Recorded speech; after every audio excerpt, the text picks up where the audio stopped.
Picture this. It's a Tuesday morning. A small cafe on the corner of a busy city street. The smell of fresh coffee and cinnamon rolls drifting out the door. Customers chatting over breakfast. A regular, ordinary morning, except it wasn't ordinary, because at exactly 10 o'clock, something happened in that cafe that had never happened before in years and years of the same toxic Tuesday routine. A young woman, brand new on her first day of work, looked a powerful, wealthy bully dead in the eyes and said what every single person in that room had been too afraid to say out loud. And what followed? What cascaded out of that one moment? Of courage? Nobody could have predicted it. Not the cafe owner, not the bully, not even the young woman herself. Because what started as a confrontation that nearly destroyed a family business ended up changing every single person involved, including the man who came in every week just to make people cry. So pull up a chair, grab your coffee, because this story about a small cafe, a first-day waitress, and the most unexpected second chance you've ever heard, it's going to stay with you for a long, long time. Let's start at the beginning. Not with the confrontation, we'll get there, but with the world that existed before it. Because to understand what that Tuesday morning meant, you need to understand the place, the people, and the storm that had been building for years. Aroma. Coffee Kitchen sat on the corner of Maple Street, wedged between a flower shop and a bookstore, right in the middle of a busy city that never really slowed down. The cafe wasn't fancy. The tables were mismatched. The chairs didn't quite go together. The paint on the walls had that soft, faded quality that happens when a place has been loved hard for a long time. But the smell was everything. Fresh coffee, warm bread, cinnamon rolls baking in the back. It was the kind of place that made you slow down when you walked past it, the kind of place that felt like someone's home. That home belonged to James Thompson. James was 52 years old with gray hair and the kind of tired eyes that still know how to smile when they need to. He'd owned the cafe for 15 years, and he loved it the way some people love things they built from scratch, with a fierce, quiet devotion that doesn't advertise itself. But lately, and this had been building for a while, things were hard. The bills on his desk kept stacking up. The rent kept climbing. Fewer customers were coming through the door each month. James spent his nights doing the math over and over, trying to make numbers work that simply did not want to cooperate. But James wasn't facing any of this alone. He had his people. There was Priscilla, a grandmother with silver hair and arms, built for hugging. 12 years at that cafe. She baked muffins that customers would cross town for, muffins that regular people described with words like life-changing and I don't know what she puts in them, but I need more. She was warm and steady and kind in that particular way that some older women are, where their kindness isn't soft or naive. It's earned and deliberate. There was Clara, young curly brown hair, quietly brilliant, working at the cafe while she saved money and studied to become a teacher one day. She was shy in the way that people are shy when they're paying really close attention to everything around them. She noticed things. She worked hard. She never complained. And there was Lucas, tall, lanky, perpetually pushing his glasses back. Up his nose, community college student, covering his textbook costs one shift at a time. Lucas had the kind of nervous energy that came from genuinely caring about doing things right. And underneath the awkwardness was a sharp, perceptive young man who missed very little. These weren't just employees to James. They were the family. He went to work with every day. Now, the storm cloud. His name was Benjamin Martin. Benjamin Martin was 50 years old, and by almost every external measure, he had everything. 3 companies, multiple buildings around the city, a car collection, suits that cost more than most people's rent, a watch worth more than James earned in a good year. He was the kind of wealthy that exists at a different altitude than regular life, the kind where money stops being a number and starts being a personality. But here's the thing about Benjamin Martin that everyone in that neighborhood knew and nobody said out loud in polite company. All that wealth had not made him a better person. It had made him worse. Not broke and resentful. Worse, not self-made and humble worse. Actively, deliberately, cruelly worse, like having unlimited resources had just supercharged whatever darkness was already living inside him. Benjamin was a bully, and not the clumsy, obvious kind. He was a sophisticated bully, the kind who used lawyers the way other people use fists. The kind who could make someone's life completely unlivable through a series of moves that each looked almost reasonable on paper, but together amounted to torture. He made workers cry in public. He called people stupid with that particular flat tone that's worse than shouting. He threatened to sue anyone who crossed him, and unlike most people who make that threat, he absolutely meant it and had the resources to follow through. His favorite spot to perform all of this? Aroma Coffee Kitchen, every Tuesday morning at precisely 10 o'clock. Same table every time. Table 3, window seat, same order every time. Black coffee, hot, not warm, actually hot, and a plain bagel toasted for exactly 2 minutes. And same routine every time. Find something wrong, anything, it didn't really matter what, and use it as the launching pad for a performance of cruelty that left the entire staff shaking. The coffee was too hot, or too cold, or not strong enough, or too strong. The bagel was over-toasted or under-toasted or cut at the wrong angle. The service was slow, or the server was hovering, or the music was too loud, or the cafe was too quiet. Benjamin didn't come to Aroma for the coffee. Everyone knew that. Benjamin came to Aroma because it was a place where he could feel powerful, where frightened people would absorb whatever he threw at them and say, "Yes, sir," and "I'm so sorry, sir," and "Let me fix that right away, sir," because they had no other choice. What leverage did James have?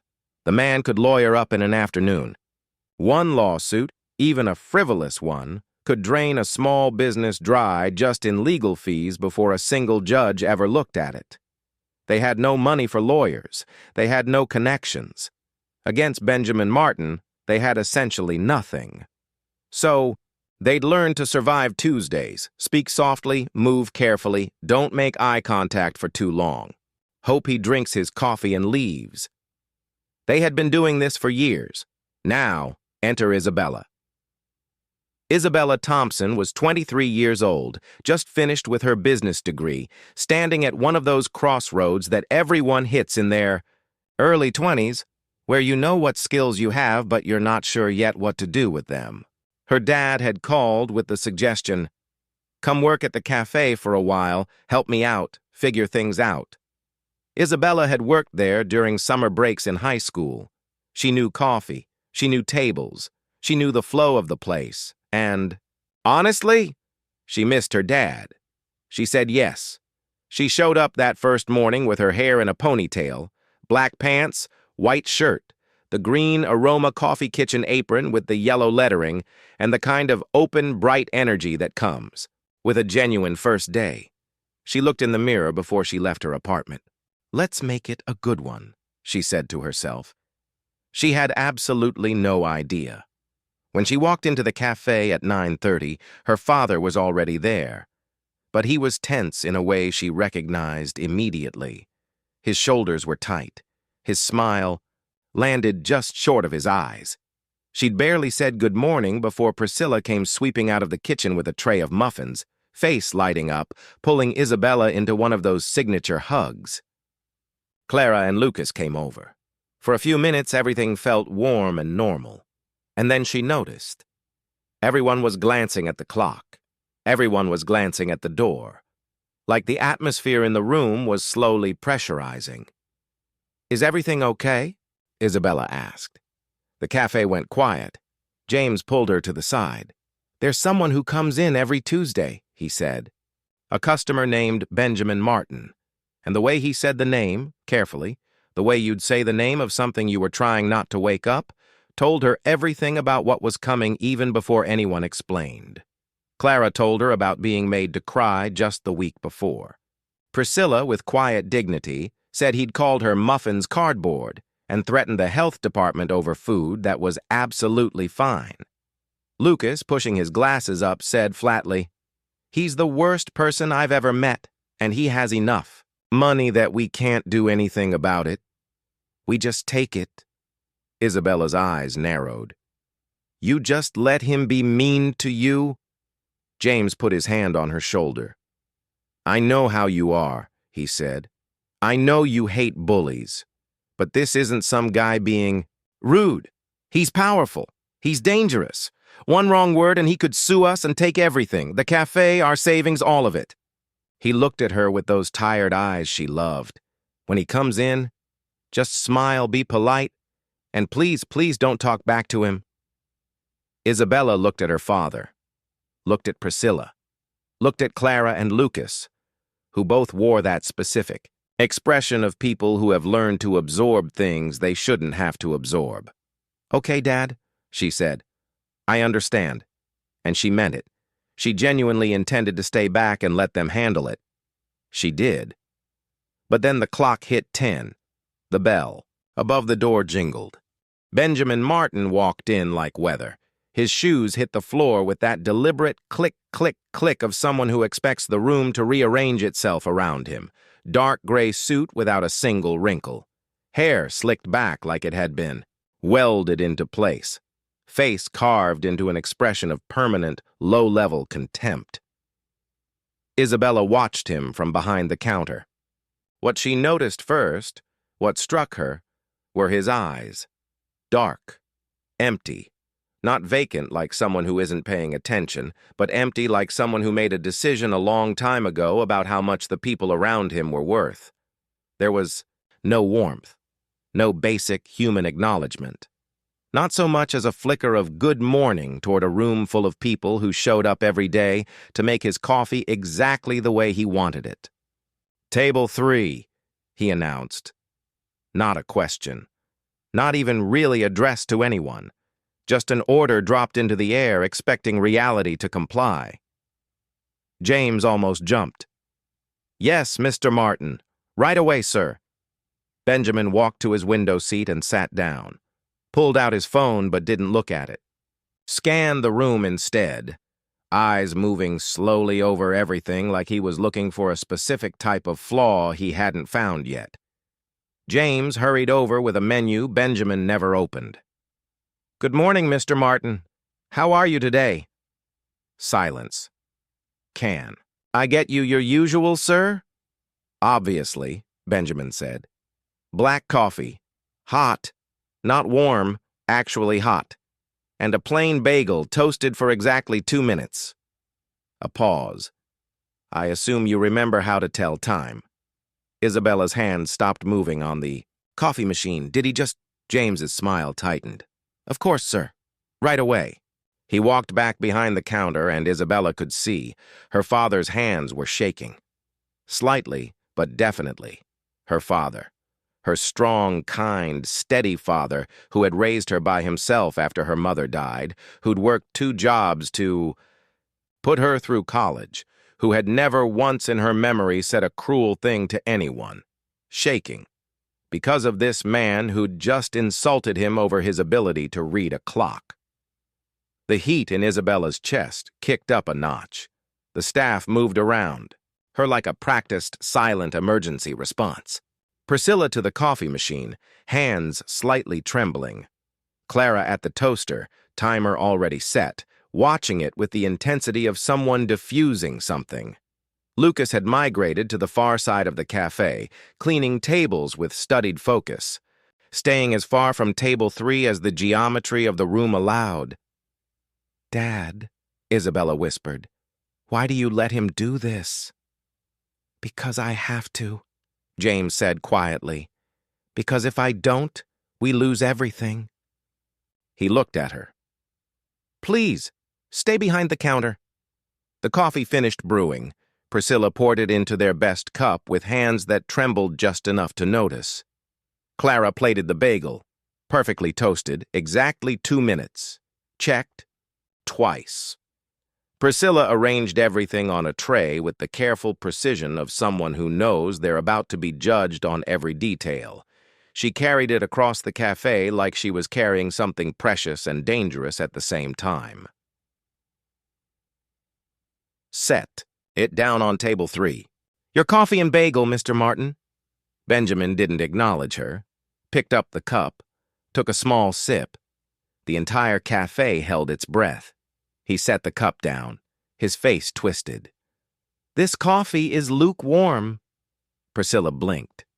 I just made it. Fresh, sir. It should be...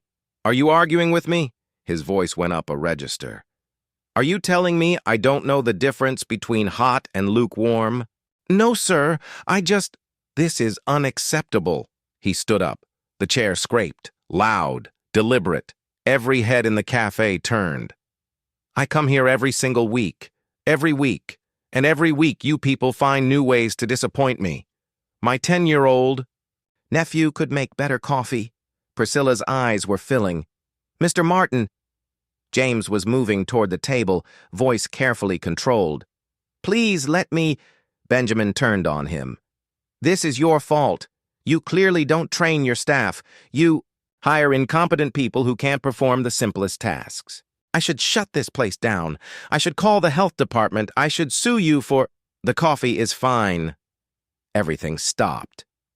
Isabella hadn't planned to say it. She genuinely, honestly hadn't. The words just rose up from somewhere in her chest and came out of her mouth before her brain could run its usual cost-benefit analysis. But now they were out there, hanging in the air. And every single person in that cafe, Benjamin Martin, James Thompson, Priscilla, Clara, Lucas, and every customer at every table, was looking at her. Isabella. Her father's voice was a warning and a plea at the same time. She stepped out from behind the counter. Her heart was beating fast. Her hands wanted to shake. She didn't let them.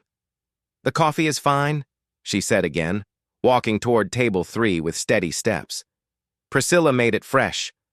I watched her. It's hot. You're looking for something to complain about. Benjamin stared at her the way you stare at something that has violated the laws of physics. Excuse me, who are you? I'm Isabella. I work here. She met his eyes without flinching. And I don't think you should talk to people that way. Something moved across his face. Surprise. Genuine, raw surprise. The expression of a man who has not been spoken to like this in a very long time. And underneath the surprise, predictably, anger began to rise. You don't think? A harsh, short laugh. Do you have any idea who you're speaking to? Yes, she said, calm as still water. You're a customer, a rude one. The gasps around the room were audible. James looked like he might need to sit down. Benjamin's face went red. Rude? I am Benjamin Martin. I own half the buildings on this street. I have more money than you'll see in 10 lifetimes. I could buy this cafe and fire all of you before lunch. Money doesn't give you the right to be mean. Her voice wasn't loud. Didn't need to be. Money doesn't make you better than other people. And having a lot of it definitely doesn't give you permission to make a kind grandmother cry because you're having a bad day. Priscilla stood frozen across the room, tears still on her cheeks, staring at this young woman who had just said out loud what no one in that cafe had ever dared to say. Benjamin's jaw clenched so hard it was visible from across the room. You have no idea what you've just done. I will destroy this cafe. I will sue your father for everything he has. When I'm finished with you people, you'll be living on the street. Then go ahead. Isabella's heart was hammering. She felt the fear clearly and didn't move an inch. Sue us. Take us to court. But everyone in this room, every customer sitting here right now, they just heard everything. They heard you yell at innocent people for no reason. They saw you bully us. So go ahead and sue us. And we'll tell the judge exactly what kind of person you are. Benjamin's mouth opened, closed. For the first time, maybe for the first time in years, he looked around the room and truly registered the faces around him. Every customer watching, some nodding slowly, some frowning at him with open disapproval. No fear, no deference. Just people who had witnessed something and formed an opinion about it. Benjamin Martin was not in control of this room. His face cycled through red, then something approaching purple. He grabbed his phone and his briefcase. "This isn't over," he said in a voice low enough that it was almost a hiss. "Not even close. You just made the biggest mistake of your life." He stormed to the door. The bell didn't jingle when he left. It jangled, sharp and violent, as he yanked and slammed it behind him. For 2 full seconds, nobody moved. Then one customer started clapping, then another. Then the entire cafe was applauding, a couple of people actually calling out. About time someone stood up to him, and that was incredible. And the energy in the room was the particular electricity that happens when people witness something they'd started to believe wasn't possible. Isabella stood in the middle of it all and felt none of it, because she was looking at her father. James Thompson was pale. His hands were trembling. He looked at his daughter with an expression that was equal parts love and absolute terror. "Isabella," he whispered, "what have you done?" Now, here's where the story shifts, because what happens next isn't what you'd want to happen. In the kind of story where courage is always rewarded immediately and doing the right thing protects you from consequences, Isabella stands up, Benjamin leaves, and everyone lives happily ever after. That's not this story. This story is about what happens when someone does the right thing and the right thing costs more than they expected. And whether the cost is worth paying? James pulled Isabella into the back office. Priscilla, Clara, and Lucas followed. When the door closed, James sat down in his desk chair and put his head in his hands. "Dad, I'm sorry. You don't understand," he said, voice muffled. "You don't understand what you've done." "She stood up for us," Priscilla said quietly. "No one has ever done that before. And now we'll pay the price." James looked up, eyes red. "Benjamin Martin doesn't make empty threats. He has the money and the lawyers to make good on every single one." Isabella sat down on the wooden stool in the corner. The adrenaline was draining out of her fast, and reality was flooding in. "What do you think he'll actually do?" What followed was the education she hadn't had yet. Lucas told her about the dry cleaners 2 blocks over, sued for a shirt that wasn't even damaged, case dragged for months, legal fees they couldn't afford, closed and moved away. Clara told her about the restaurant on 5th Street where the owner's son talked back once, just once, and Benjamin used his connections to trigger weekly health inspections, citation after citation for microscopic violations, out of business. In 3 months. "But that's not legal," Isabella said. "You can't just—" "When you have enough money," James said, his voice exhausted, "you can do things that shouldn't be possible. You can hire lawyers who know how to work the system. You can drag cases out until the other side runs out of money. You can use connections to make life difficult in ways that technically look legal on paper." The small office felt smaller. The stacks of bills on James's desk had never looked more ominous. "I'm sorry, Dad," Isabella said. "I couldn't watch him treat you like that. You're good people." James looked at his daughter with tired, soft eyes. "I know you were brave. Part of me is proud of you." He gestured at the desk. "And the other part of me is terrified." A knock on the door. Mrs. Garcia, a regular. "James? There's a man here asking for you. Says his name is Kevin Williams. Says he works for Mr. Martin." Everyone went still. James walked out. Isabella waited. Exactly 5 seconds before quietly following, taking up a position just inside the doorway behind a tall plant where she could see without being seen. The man standing at the counter was younger than Benjamin, maybe 35, neat brown, suit, short dark hair, eyes that looked like they carried something heavy behind them. He held a briefcase in one hand and introduced himself as Kevin Williams, Benjamin Martin's personal assistant of 7 years. James took him to a corner table. Isabella crept closer. Kevin set his briefcase on the table but didn't open it. "Mr. Thompson, I'll be direct. Mr. Martin is furious. I've worked for him a long time and I've never seen him this angry. He glanced around, lowered his voice. I'm not supposed to be here. If Mr. Martin found out I came to warn you, I'd lose my job. Warn me, James repeated. Kevin leaned forward. He's already called 3 lawyers. He's talking about suing for emotional distress, hostile work environment, public humiliation. The charges won't hold up. They don't need to. The point is to drown you in legal fees until you run out of money to fight. Then he wins by default. His voice carried a sadness to it that felt real. I've watched him do this before. To people who couldn't afford to fight back. Why are you telling me this if you work for him? Kevin was quiet for a moment. Because I'm tired of watching him hurt people. I took this job because the pay was good and I needed to support my family. But over the years, he paused. I've watched him destroy things and people, and I can't keep being part of it without at least trying to do something. Isabella felt a flicker of something in her chest. Not hope, exactly, but adjacent to it. Is there anything we can do? James asked, Kevin thought. An apology might help. If your daughter apologized, if Benjamin felt like he'd won, like he'd gotten his public revenge, he might let it go. James looked down at his hands. You want my daughter to apologize to a man who was being cruel? To say she was wrong when she wasn't? I know how it sounds. But pride doesn't save a cafe, Mr. Thompson. Sometimes survival means swallowing it. Behind the plant, Isabella turned the idea over in her mind. She could do it. She could walk into Benjamin Martin's office and apologize, and maybe none of this would happen. Maybe her father wouldn't lose everything because of her.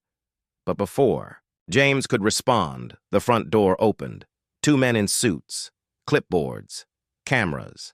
Health department inspection. James stood up. We just had one last month. We passed routine follow-up. We've received a complaint about potential violations. Kevin closed his eyes briefly. It's already started. What followed was 30 minutes of the most meticulous, bad-faith scrutiny Isabella had ever witnessed. They checked refrigerator temperatures, examined the coffee machine with the attention of surgeons, ran a finger along a windowsill and frowned at the microscopic trace of dust they found there.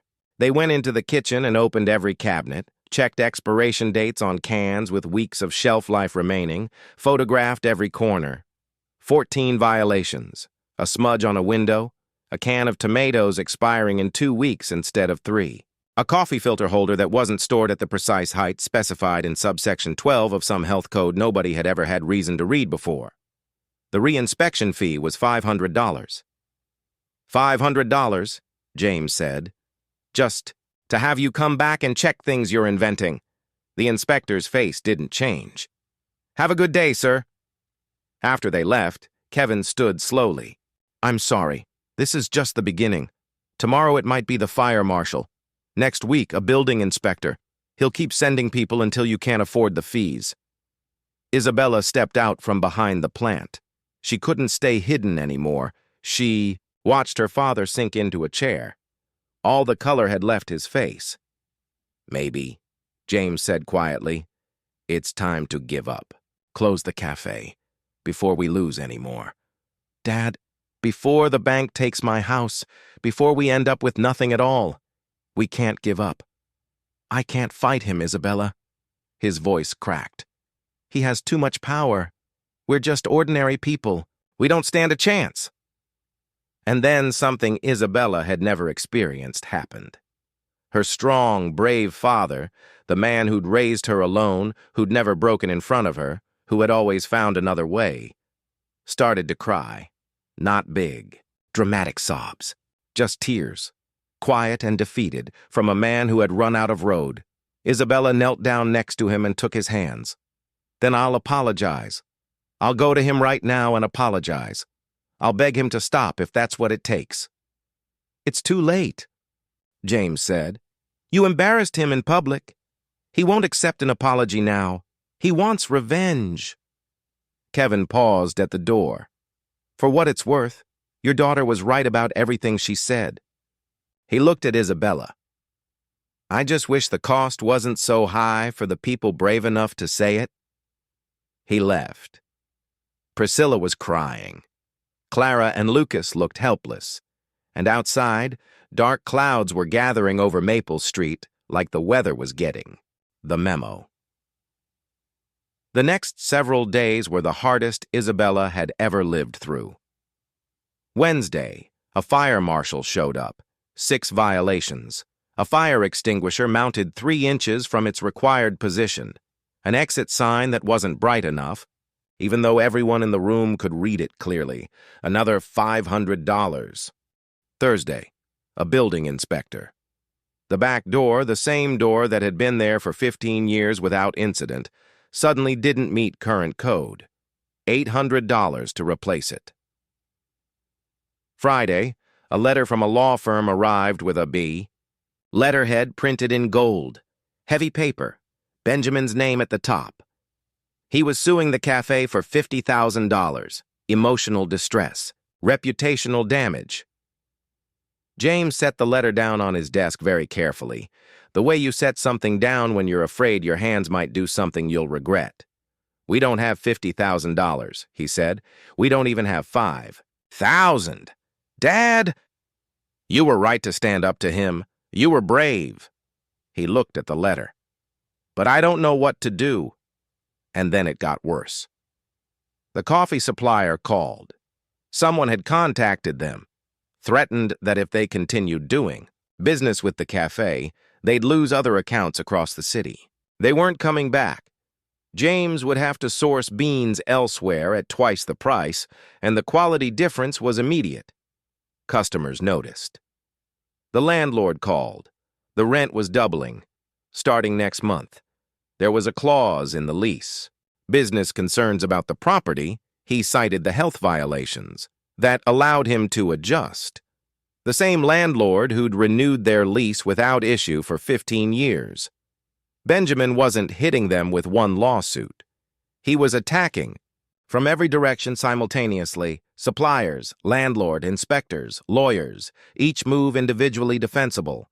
Together. Devastating. This is how he destroys people, Priscilla said softly. Slowly, piece by piece, until there's nothing left.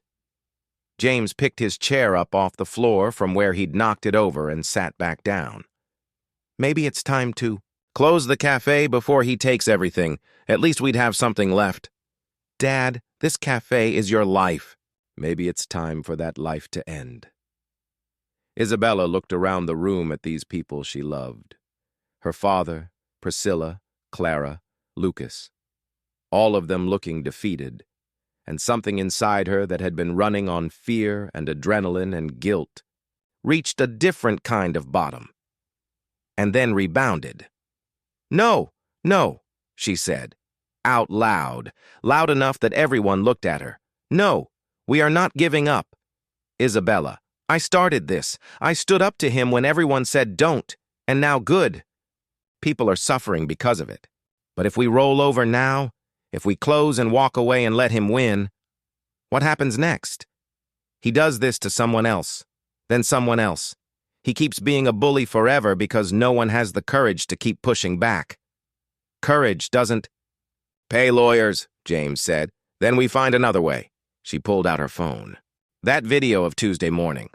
Someone in the cafe recorded it and put it online. It's been shared thousands of times. Lucas saw it this morning. Lucas pushed his glasses up. Thousands, yeah. People are watching it. People are angry about it. People care about this, Isabella said. They care about fairness. They care about bullies getting stopped. So maybe we stop being quiet about what he's doing. Maybe we tell people the truth. Priscilla looked at James. She might be right. What do we have to lose at this point? James was silent for a long time. Then he let out a breath that sounded like it had been held for years. Losing while fighting is better than giving up without a fight. He looked at his daughter. We fight, now. While all of this was happening to the cafe staff, Let's talk about what was happening on the other side of the city. Because this story isn't just about Isabella. It's about two people. And to understand the ending, you need to understand the other beginning. Benjamin Martin sat in his office on the 20th floor of the tallest building downtown. Floor-to-ceiling windows, the whole city spread out below him like a game board. Kevin stood by the door with an update. The supplier had been cut off, the landlord had agreed to double the rent, the lawsuit papers were delivered, investigators were digging into James Thompson's finances and Isabella's background. Benjamin nodded at each item without looking away from the window. Then Kevin said something he'd never said in 7 years of working for the man. "Sir, I've watched you destroy businesses before. I've watched you hurt people.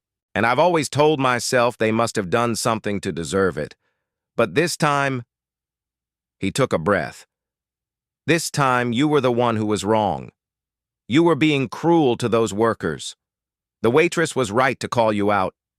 The office went absolutely quiet. Benjamin turned slowly from the window. "Are you taking their side?" "I'm not taking anyone's side. I'm just... You work for me. You're loyal to me. If you can't do that, leave." Kevin looked at his boss, really looked at him, and said the thing that had been true for 7 years and never said. "Why are you so angry? You have everything. Money, power, success. Why does one waitress's words hurt you this much?" Something flickered across Benjamin's face, something raw and unguarded. Pain. Just for a second. And then, gone. Replaced by cold fury. "Get out of my office." Kevin walked to the door and, at the threshold, said quietly, "You're crossing lines you shouldn't cross, sir. Legal lines, moral lines. I hope you know what you're doing." And then he left. Benjamin stood alone in his enormous office. The city glittered below him. Awards and certificates covered his walls. He had everything money could buy and the power to take most of what it couldn't. And in that moment, he felt entirely, completely alone. His chest hurt. His heart was beating faster than it should. He pushed the feelings down. He'd been doing that for 30 years. He was good at it, and turned back to the city below. He had a cafe to destroy. Over the next 2 weeks, the pressure on Aroma Coffee Kitchen built steadily. New supplier beans at twice the price. Regular customers noticing the difference. James counting money every night, the numbers never adding up. The $50,000 lawsuit hanging over everything like weather you couldn't outrun. And then, the bank called. James's loan, $15,000 he'd taken out the previous year to keep the lights on, was being called in. All of it. The bank wanted full repayment immediately, citing business concerns related to the health violations. Isabella read the letter over her father's shoulder in the dark cafe before they'd even turned the lights on that morning. "That's not legal," she said. "You've been making your payments. They can't just..." "Benjamin has connections at the bank," James said, his voice completely flat. Empty. "He must have called in a favor." And then he said it. The thing Isabella had been dreading. "I'm closing the cafe. Today. Right now. Before we lose any more. Before the bank takes the house." "Dad." "I'm done, Isabella. I'm tired. I'm beaten. Benjamin Martin wins. That's just how it is." Isabella grabbed his hands. She tried to argue.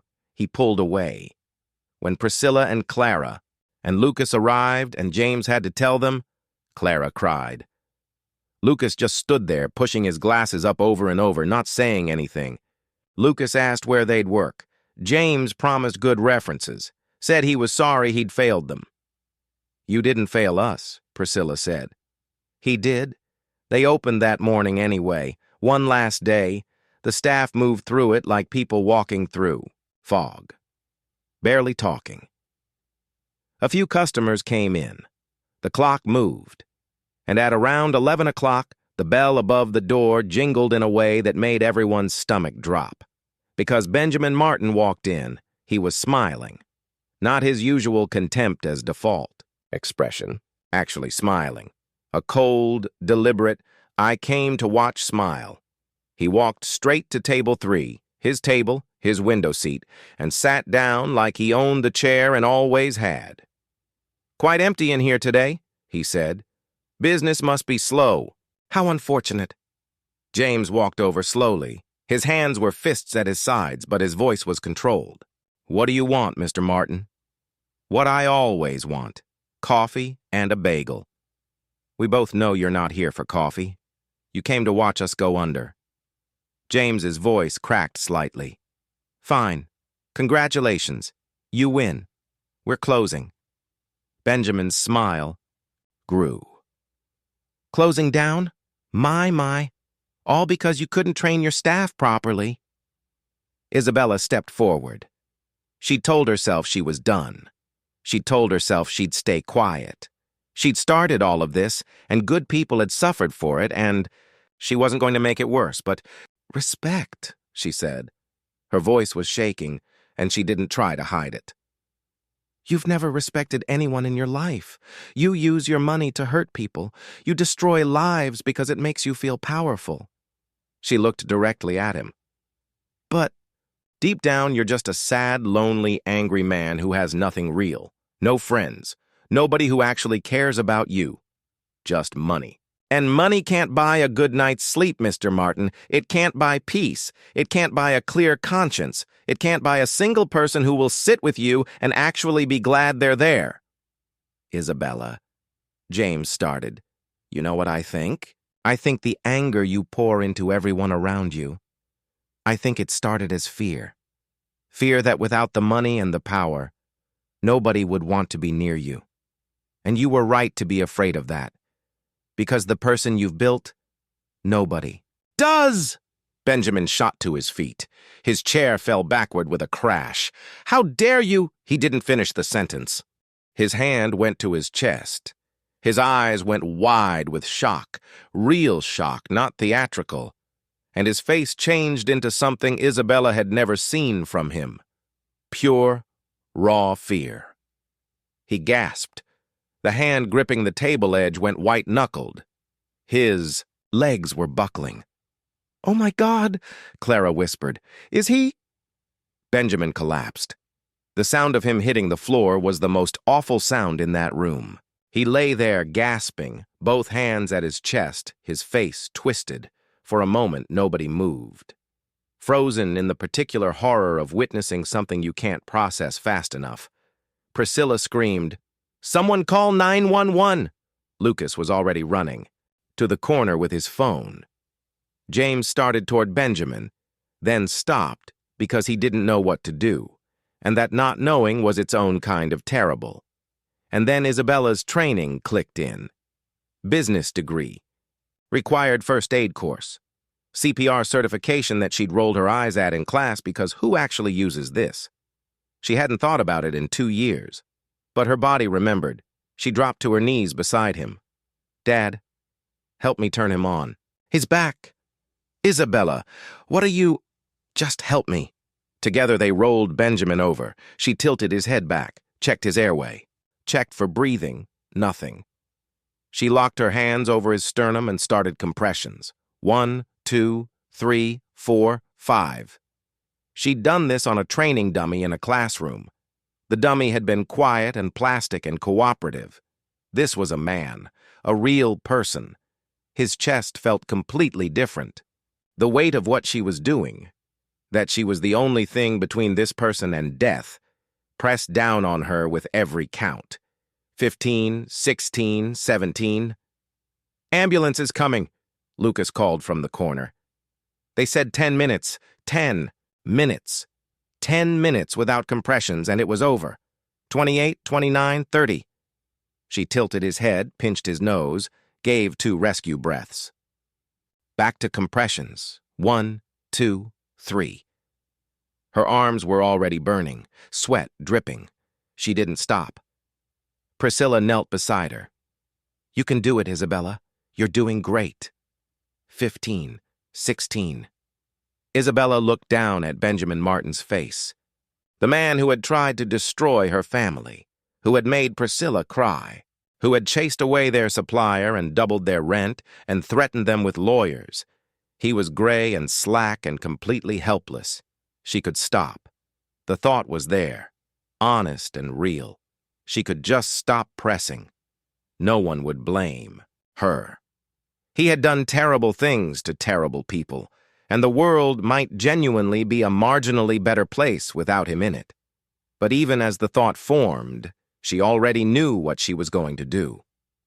Because she wasn't him. She wasn't cruel. She wasn't going to let someone die. Any someone, even this someone, when she had the ability to stop it. That wasn't who she was. 28, 29, 30. 2 more breaths. Come on, she thought. Come on, Mr. Martin. Breathe. Please breathe. 8, 9, 10. The door burst open.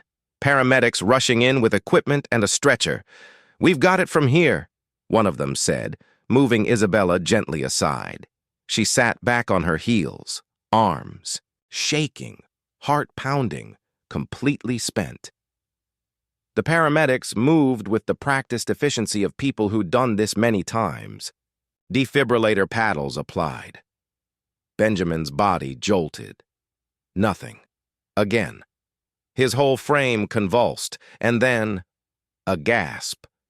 We've got a pulse, let's move. They loaded him onto the stretcher and were out the door in 60 seconds. The sirens rose and faded down Maple Street until the cafe was silent again. Isabella sat on the floor, just sat there, staring at her hands.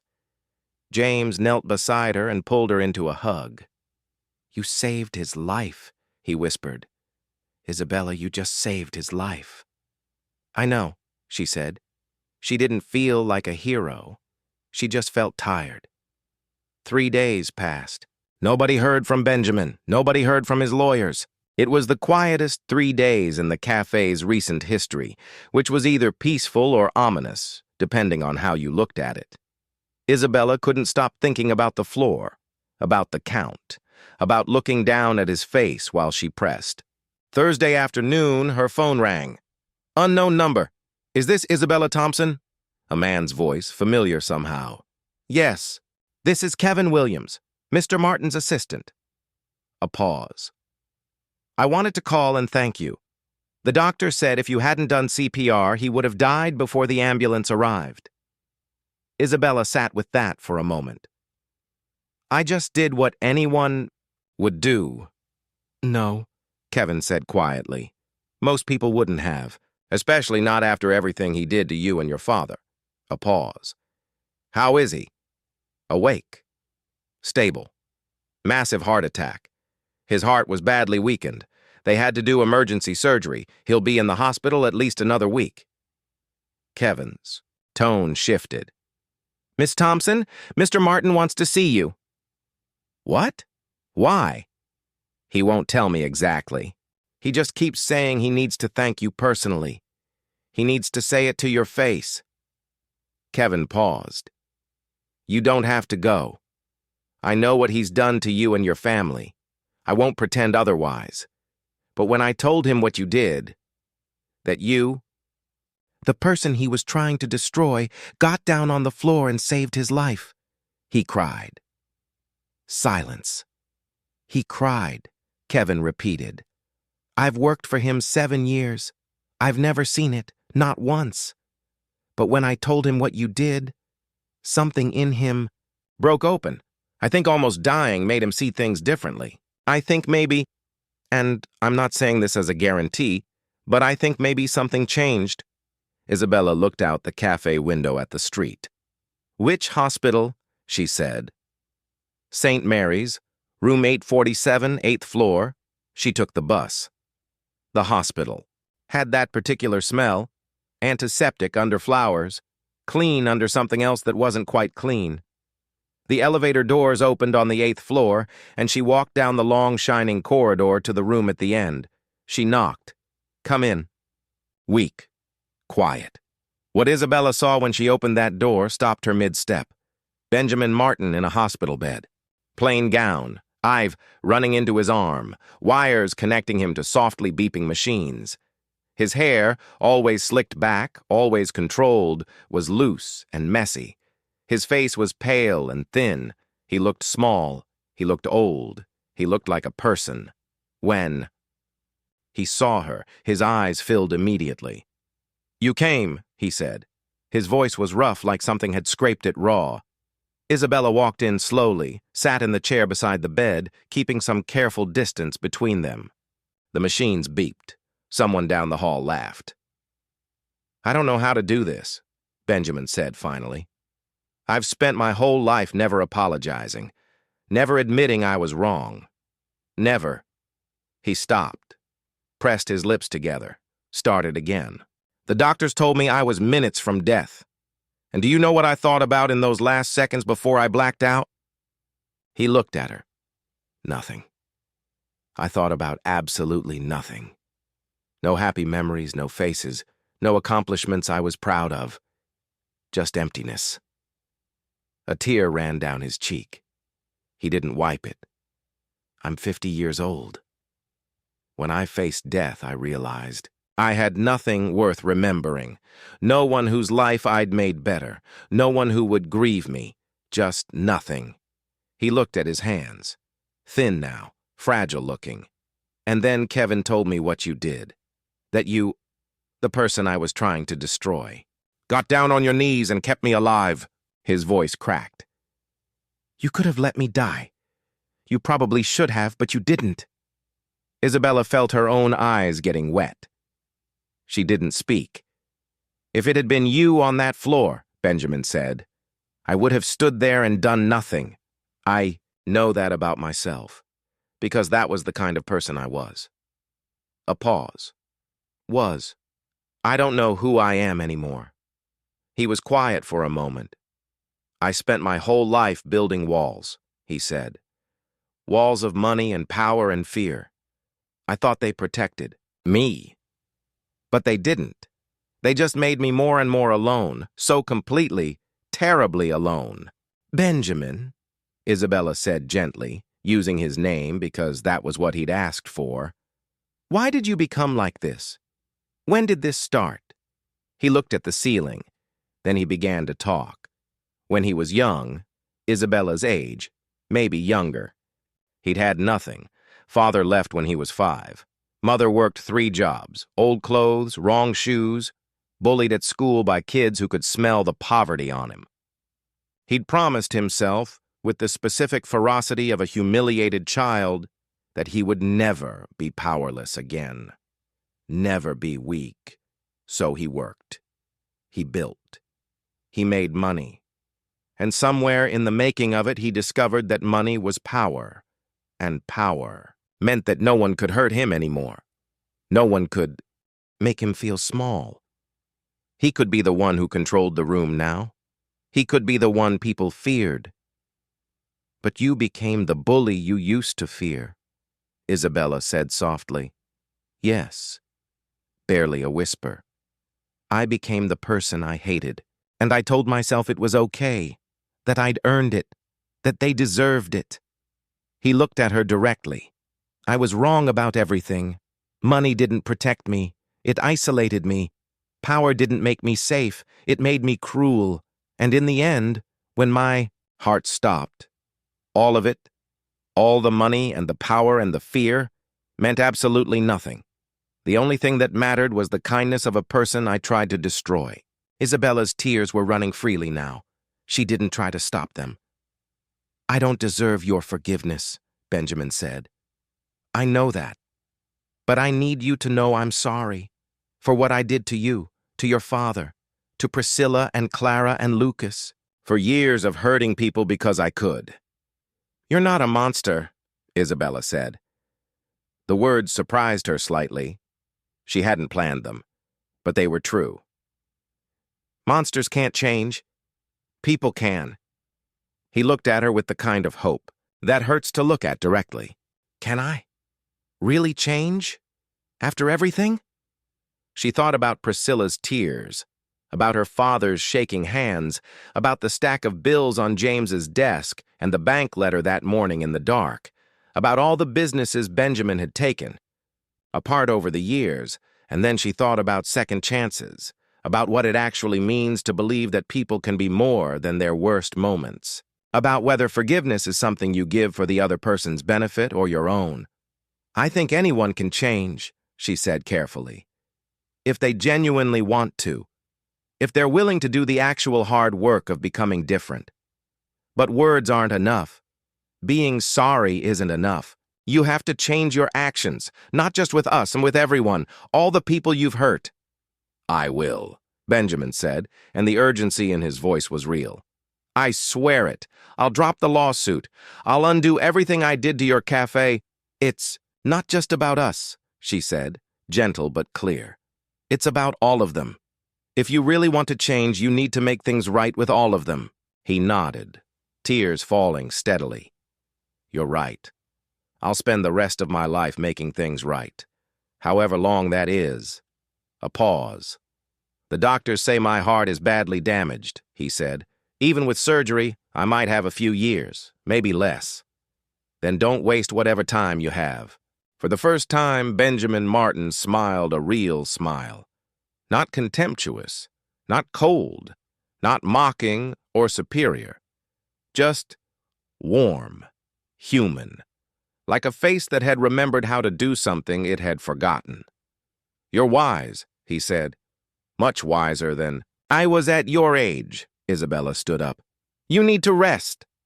"Isabella," he reached toward her, not demanding, not commanding, just hoping. She hesitated, then took his hand. It was thin and weak in hers. Nothing like the powerful, fearsome man she'd imagined when they'd warned her about him. "Thank you," he whispered. "Not just for saving my life, for showing me that kindness still exists when it isn't deserved.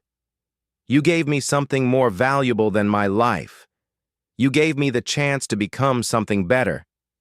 She squeezed his hand gently. Then, "Real change is hard. It takes years, and some people won't forgive you no matter what you do. Are you ready for that?" "I have to be," he said.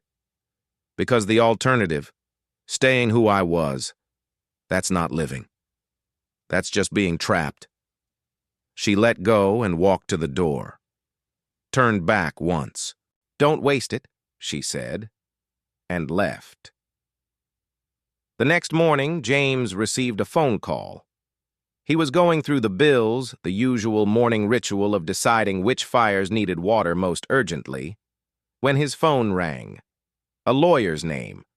A firm he didn't recognize. His stomach dropped.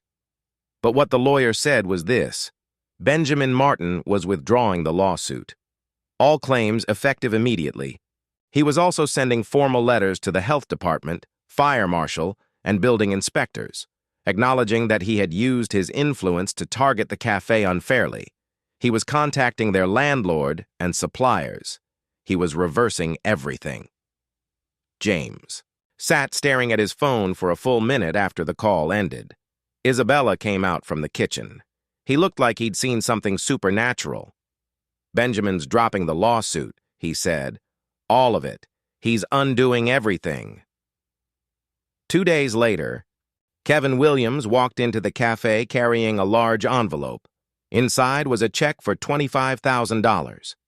"Mr. Martin had his accountants calculate every dollar you lost because of his actions," Kevin explained, while James's hands shook around the check.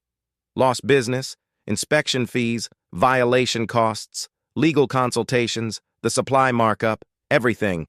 This is compensation for actual damages." He was very clear. It's not a gift. It's a debt he owes.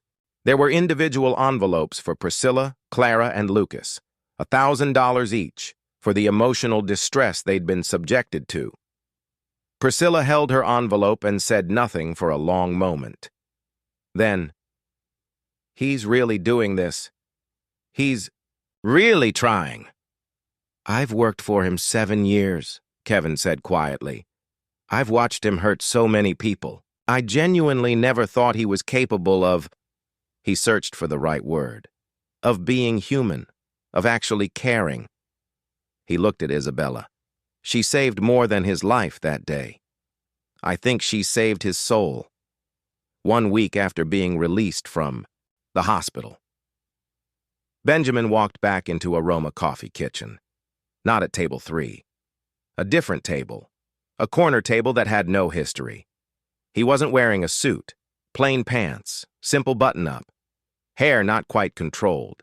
He looked like a person. A regular, ordinary person. He asked James for a chance to talk. They sat, and Benjamin said the thing James hadn't expected. He was dying. Maybe not soon, but the doctors were honest. The heart damage was significant. A few years, maybe less, if he kept living the way he'd been living, but he wasn't planning to keep living that way. He was selling everything, the mansion, the cars, the art, the companies, taking all of it and starting a foundation called Second Chance, to help workers being abused by wealthy employers, free legal help, counseling services, financial support for people who couldn't afford to fight back. But I can't run it, Benjamin said. I don't know how to help people. I've only ever hurt them. I need someone with integrity, someone people will trust. He paused. I want that person to be Isabella. James stared. Executive director. Full control. She decides who gets help, how the money is spent, everything. I provide the funding. She runs it. James looked across the cafe at his daughter. She was watching from the counter, expression carefully neutral. Why Isabella? He asked. Because she's everything I'm not, Benjamin said simply. She's kind. She's brave. She stands up for what's right even when it costs her. She saved my life when she could have let me die. She's exactly what this foundation needs. James processed this for a moment. Then, that's a big responsibility. She'll need time to consider it. Of course. Benjamin looked down at his hands.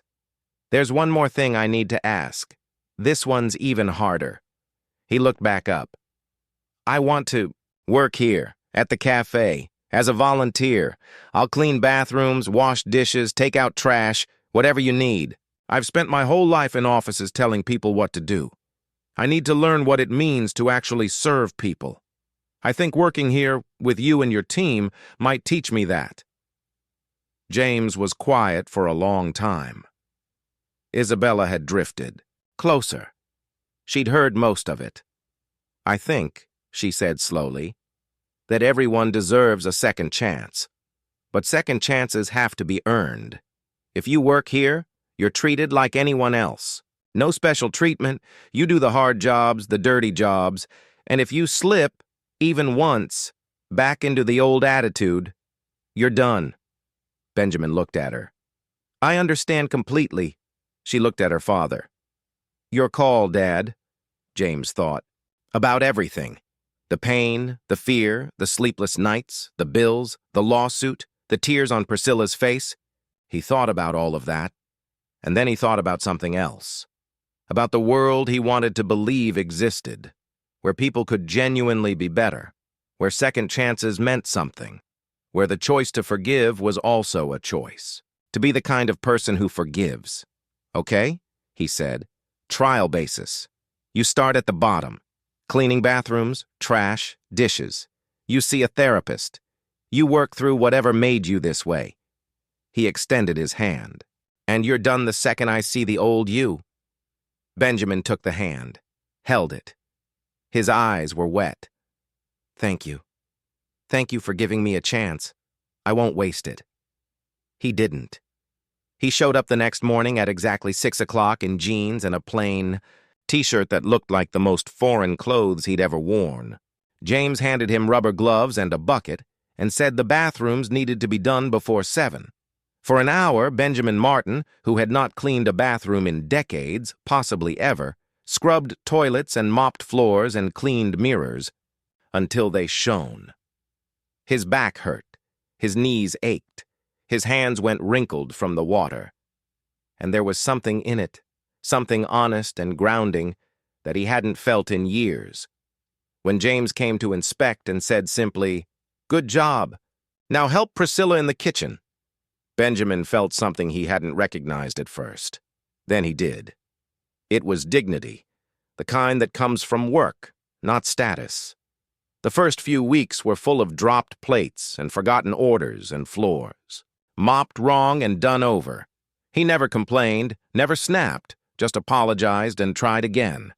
The cafe staff watched him carefully, waiting for the mask to slip. It didn't.